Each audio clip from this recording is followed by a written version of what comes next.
بسم اللہ الرحمن الرحیم۔ السلام علیکم ورحمۃ اللہ وبرکاتہ۔ آج آپ کو بہت اچھا اور شاندار واقعہ سنانے جا رہا ہوں۔ امید ہے کہ آپ اس کو پورا سنیں گے اور ہمارے چینل کو ضرور سبسکرائب کریں گے۔ آج سے 700 سال پہلے بغداد میں ایک بڑے پائے کے عالم رہائش پذیر تھے۔ ان کا نام تھا قاضی ابوبکر بغدادی۔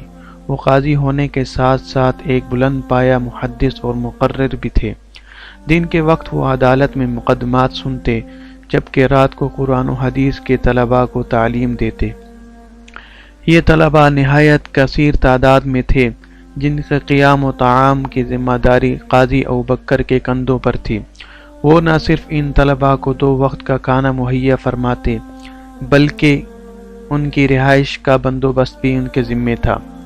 ایک دن ان کے شاگردوں نے ان سے پوچھا، حضرت آپ کی تنخواہ تو معمولی ہے، تو پھر یہ اتنے ڈھیر سارے اخراجات کہاں سے پورے کرتے ہیں؟ طلباء کا سوال سن کر قاضی صاحب مسکرائے، پھر کہا، یہ ایک راز ہے۔ اس راز پر سے پردہ تب تک نہیں اٹھ سکتا جب تک میں تمہیں اپنے ماضی کے چند عجیب و غریب واقعات نہ سنا دوں۔ اس لیے بہتر ہے کہ فی الحال تم اس راز کو راز ہی رہنے دو۔ شاگرد سمجھے کہ شاید اس وقت ان کا کچھ بتانے کا ارادہ نہیں، لہذا وہ چپ رہے۔ لیکن تھوڑے عرصے میں شاگردوں نے ایک مرتبہ پھر عرض کیا، استاد محترم، آپ نیک کاموں میں اس قدر خرچ کرتے ہیں، بظاہر آپ کی آمدنی کا بھی کوئی خاص ذریعہ نہیں، پھر یہ درہم اور دینار آپ کے پاس کہاں سے آتے ہیں؟ استاد نے انہیں ایک مرتبہ پھر طرح دی اور مال کی نسبت اللہ تعالیٰ کے غیبی خزانوں کی طرف اشارہ کیا، لیکن اس بار شاگرد اس راز کو جاننے پر بضد تھے۔ شاگردوں کا اصرار دیکھتے ہوئے استاد نے بالآخر ان سے کہا، اس مال کے ساتھ میری جوانی کا ایک نہایت اہم واقعہ وابستہ ہے۔ بعض اوقات اللہ تعالیٰ اپنی قدرت سے انسان کو ایسے عجائبات دکھاتا ہے کہ اس کی عقل دنگ رہ جاتی ہے۔ میرے ساتھ بھی ایسا ہی ایک واقعہ پیش آیا تھا، لو سن لو۔ یہ آج سے 30-32 سال پہلے کی بات ہے۔ میں ان دنوں جوان تھا اور ان میں دین کے حصول میں ہمہ وقت مشغول رہتا۔ میرے ساتھ میرے چند دوست بھی تھے۔ ہماری دن رات کی مصروفیت یہی تھی کہ قرآن و حدیث پڑھتے اور باقی وقت تکرار یا مطالعہ میں صرف کرتے۔ میں ان دنوں یہیں بغداد میں مقیم تھا۔ شہر کے علمی حلقوں میں ان دنوں مکہ معظمہ کے ایک عرب عالم کا بہت شہرہ تھا، جن کا نام شیخ عبداللہ عزام تھا۔ وہ علم حدیث میں یکتائے روزگار تھے اور دور دور سے طالب علم آ کر ان کے درس میں شریک ہوتے۔ میں محدثین کی محفلوں میں بیٹھنے کا بڑا حریص تھا، چنانچہ میں نے اپنے ساتھیوں سے کہا کہ مکہ جا کر شیخ عبداللہ عزام کی صحبت سے فیض یاب ہونا چاہتا ہوں۔ آپ لوگوں کو اگر منظور ہو تو میرے ساتھ چلیں، ورنہ آپ لوگوں کی مرضی۔ میرے تینوں ساتھی شاید کم ہمت تھے، انہوں نے میرے ساتھ اتنی دور جانے سے انکار کر دیا۔ چنانچہ رخت سفر باندھا اور تنہا ہی منزلوں پر منزلیں مارتا ہوا مکہ معظمہ جا پہنچا۔ وہاں معلوم ہوا کہ شیخ عبداللہ عزام صاحب فراش ہیں اور فی الحال درس حدیث کا سلسلہ موقوف ہے۔ یہ سن کر اگرچہ مجھے بہت مایوسی ہوئی، تاہم یہ جان کر کچھ سکون محسوس ہوا کہ مکہ میں ان دنوں بہت سے جلیل القدر علماء موجود ہیں جو مسجد حرم میں درس دیتے تھے۔ اگرچہ شیخ عزام سے استفادہ نہیں ہو سکا تو کم از کم ان بزرگوں سے علم حاصل کرنا ممکن تھا۔ چنانچہ میں واپس بغداد جانے کی بجائے وہیں ٹھہر گیا اور حرم کی علمی مجالس سے اپنی پیاس بجھانے لگا۔ ان دنوں میرے ساتھ ایک بدقسمتی یہ ہوئی کہ میرا ازرادے ختم ہو گیا، لیکن میں نے اس کی چند پرواہ نہ کی۔ میرے پاس کچھ کھجوریں اور ستو موجود تھے، تھوڑا سا زیتون کا تیل بھی مل گیا۔ میں نے انہی چیزوں کو غنیمت جانا اور روکھی سوکھی کھا کر تحصیل علم میں مشغول رہنے لگا۔ چند ہی دنوں میں میرا ذخیرہ خوراک ختم ہو گیا، اور ایک دن ایسا آیا کہ میرے پاس کھانے کو کچھ بھی نہ تھا اور فاقوں تک نوبت آ پہنچی۔ اس حالت میں یہ سوچ کر گھر سے نکلا کہ شاید باہر سے کوئی چیز کھانے کی مل جائے، اور اگر کچھ بھی نہ ملا تو حرم جا کر اپنے رب سے مانگوں گا۔ میں گھر سے نکل کر گلی میں آ گیا۔ اتفاق سے مجھے سامنے ہی ایک ریشم کی تھیلی پڑی ملی۔ دوپہر کا وقت اور ہو کا عالم تھا۔ گلی بالکل سنسان تھی اور کوئی شخص بھی آس پاس نظر نہیں آ رہا تھا۔ میں نے وہ تھیلی اٹھائی اور گھر لے آیا۔ گھر آ کر تھیلی کھولی تو اس میں سفید رنگ کے خوبصورت موتیوں والا ایک ہار نکلا۔ میں نے اسے الٹ پلٹ کر دیکھا۔ ہار کے موتی ہر زاویے سے اس طرح چمکتے تھے کہ انہیں دیکھ کر آنکھیں چندیا جاتی تھیں۔ مجھے یہ سمجھنے میں ذرا بھی دشواری نہ ہوئی کہ یہ ایک بہت قیمتی ہار ہے۔ میں نے اسے تھیلی میں ڈال کر بستر کے نیچے چھپا دیا۔ ظہر سے عصر تک کا وقت اسی ادھیڑ بن میں گزر گیا۔ میں یہ سوچتا رہا کہ یہ تھیلی گلی میں کیوں پڑی تھی اور اتنا بیش قیمتی ہار کس کا ہو سکتا ہے۔ اسی دوران عصر کی اذان بلند ہوئی اور میں نماز کی ادائی کے لیے حرم شریف چلا گیا۔ عصر کی نماز پڑھ کر آیا اور دوبارہ یہ سوچنے لگا کہ یا اللہ، خبر نہیں اس ہار کا مالک کون ہے اور میں اب اسے اس تک کیسے پہنچاؤں۔ اسی دوران گلی میں کچھ شور بلند ہوا۔ میں نے دروازے سے باہر جھانکا تو دیکھا کہ ایک اونٹ پر کوئی بوڑھا آدمی سوار ہے۔ اونٹ کے آگے چند آدمی دف بجاتے چل رہے ہیں۔ وہ بوڑھا تھوڑی دیر بعد یہ اعلان کرتا کہ مکہ والوں، میری ایک تھیلی گم ہو گئی ہے۔ اس میں ایک ہار تھا، وہ ہماری خاندانی میراث ہے۔ تم سب اللہ کے ہمسائے اور قابل تعریف لوگ ہو۔ جس کو وہ تھیلی ملے برائے مہربانی مجھے واپس کر دے، میں تھیلی واپس کرنے والے کو 500 دینار انعام دوں گا۔ خدا تم پر رحم کرے مکہ والوں۔ یہ کہہ کر وہ اپنے دائیں ہاتھ کو ہوا میں لہراتا، جس میں ایک پھٹے پرانے کپڑے میں دینار واضح نظر آ رہے تھے۔ میں یہ اعلان سن کر حیران رہ گیا۔ دل میں سوچا کہ شاید یہی بوڑھا اس تھیلی کا حقیقی مالک ہے۔ مجھے ضرور یہ اس تک پہنچانی چاہیے۔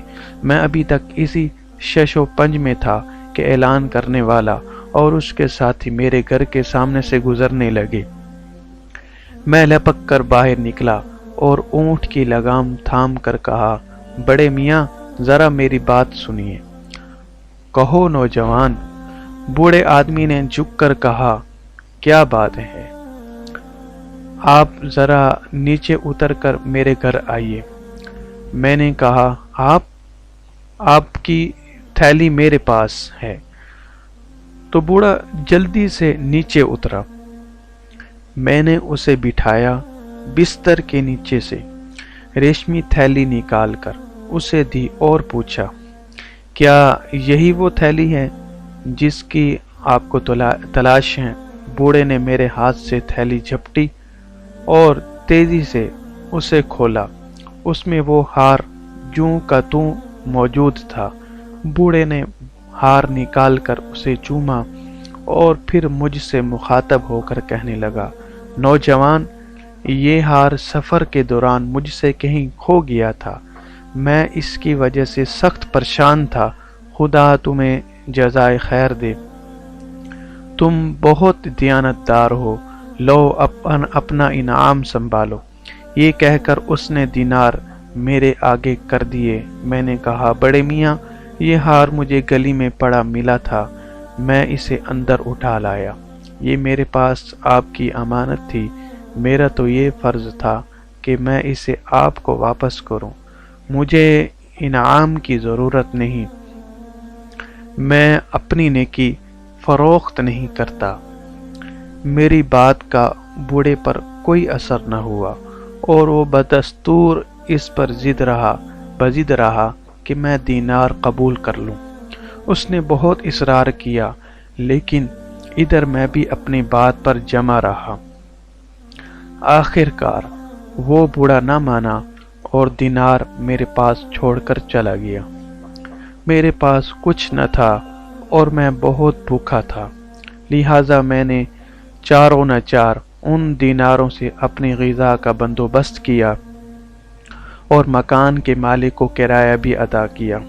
اسی دوران شیخ عبداللہ عزام نے حرم شریف میں دوبارہ درس حدیث کا سلسلہ شروع کر دیا۔ میں نے موقع غنیمت جانا اور روزانہ شیخ کی خدمت میں حاضر ہونے لگا۔ میں کافی عرصے تک تحصیل علم میں مشغول رہا اور اس دوران مالی ضرورتوں کے لیے وہی دینار کفالت کرتے رہے۔ آخر وہ دن بھی آ گیا جب میں نے جو کچھ سیکھنا تھا وہ سیکھ لیا اور واپس بغداد جانے کے لیے جدہ کی بندرگاہ پر پہنچا۔ وہاں سے میں نے بحری سفر شروع کیا۔ کشتی کا ملاح اناڑی تھا، وہ ہمیں کسی غلط سمت لے گیا۔ ہم سب اتنے ڈیرے سہمے بیٹھے تھے کہ کوئی کسی سے بات نہ کرتا۔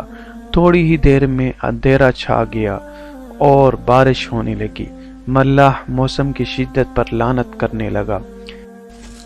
اسی دوران کشتی ہچکولے لینے لگی اور آخر کار ٹوٹ گئی۔ اس وقت ہم جس مصیبت سے دوچار تھے اس کا اندازہ لگانا آسان نہیں۔ آسمان پر بجلی کڑک رہی تھی اور نیچے سمندر کی طوفانی لہروں کا شور، اور ایسے میں خوفزدہ مسافروں کی چیخ و پکار جاری تھی۔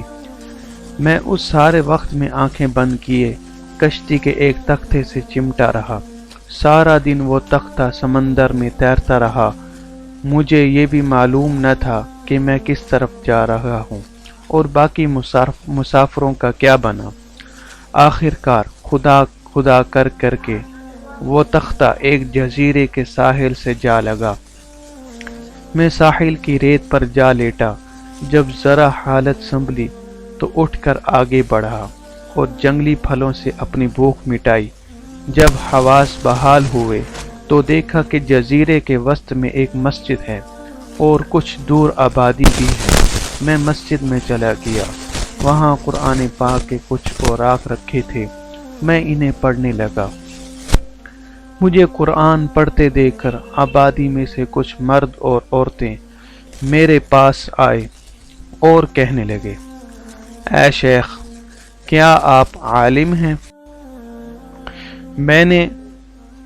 میں ایک طالب علم ہوں، میں نے عاجزی سے کہا۔ وہ کہنے لگے، اے شیخ، ہم مسلمان ہیں لیکن قرآن پڑھنا نہیں جانتے، آپ مہربانی فرما کر ہمیں تلاوت سکھا دیں، اور اگر ہو سکے تو کچھ لکھنے پڑھنے کی بھی مشق کروا دیں۔ چنانچہ میں نے یہ پیشکش قبول کر لی اور ان کے بچوں کو قرآن و کتابت سکھلانے لگا۔ اس کے بدلے مجھے صبح شام کھانا مل جاتا۔ رفتہ رفتہ وہ لوگ مجھ سے بہت مانوس ہو گئے۔ وہ میری قدر کرتے تھے اور بڑے ادب سے حضرت الاستاذ کہہ کر مجھے پکارتے۔ میری زندگی کے دن یوں ہی گزر رہے تھے۔ مجھے یہ بھی معلوم نہ تھا کہ میں کہاں ہوں اور کن لوگوں کے درمیان ہوں۔ ایک دن ان کے ایک بزرگ میرے پاس آئے اور بولے، یا شیخ، یہاں ایک یتیم بچی ہے، خاصی مالدار ہے اور سلیقہ شعار بھی ہے۔ آپ شریف النفس ہیں اور تنہا بھی ہیں۔ ہم چاہتے ہیں کہ آپ اس بچی سے نکاح کر لیں، اس طرح آپ کی گزر بسر آسانی سے ہو سکے گی۔ میں نے انکار کر دیا۔ لیکن وہ لوگ مسلسل اصرار کرتے رہے اور مجھے اتنا مجبور کیا کہ آخر کار میں نے ان کی بات مان لی۔ چنانچہ میرے نکاح کے انتظامات ہوئے۔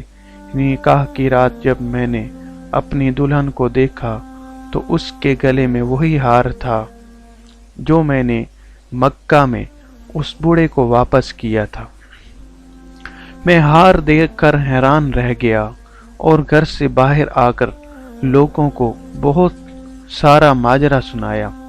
میری بات سن کر لوگوں نے اس زور سے نعرہ لگایا کہ اس کی آواز پورے جزیرے میں گونج گئی۔ میری حیرانی باقی تھی، بلکہ اس بات سے بھی مجھے مزید حیرت ہوئی۔ مجھے پریشان دیکھ کر جزیرے والوں نے بتایا وہ بڑے میاں جنہیں آپ نے مکہ میں ہار واپس کیا تھا اس بچی کے والد تھے۔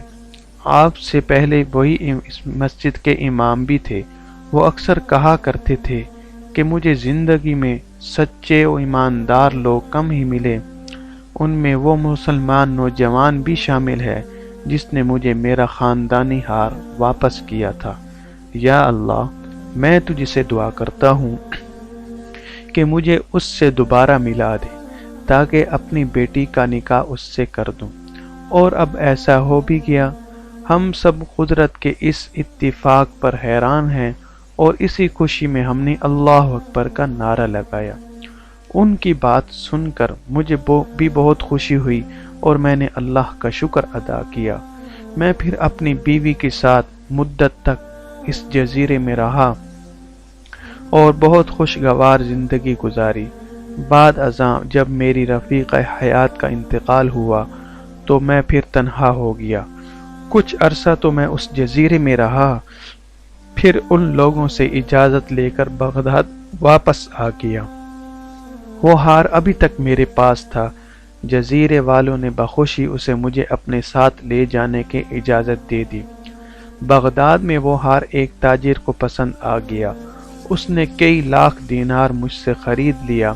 میں نے دینار اپنے پاس سنبھال رکھے ہیں، انہی سے میں تم لوگوں کے اخراجات پورے کرتا ہوں، چونکہ میں اسے نیکی کے کاموں میں خرچ کرتا ہوں، اس وجہ سے برکت ہی برکت ہے۔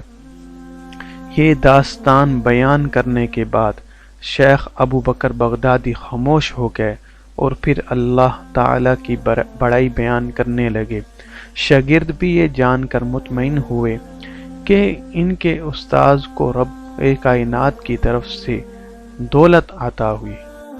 سامعین کرام، اگر آپ کو یہ واقعہ پسند آیا ہے اور مزید اس طرح کے آپ اور اچھے واقعات سننا چاہتے ہیں تو ہمارے چینل کو ضرور سبسکرائب کریں، لائک کریں اور اپنے دوستوں کو شیئر کریں۔ شکریہ۔ السلام علیکم ورحمۃ اللہ وبرکاتہ۔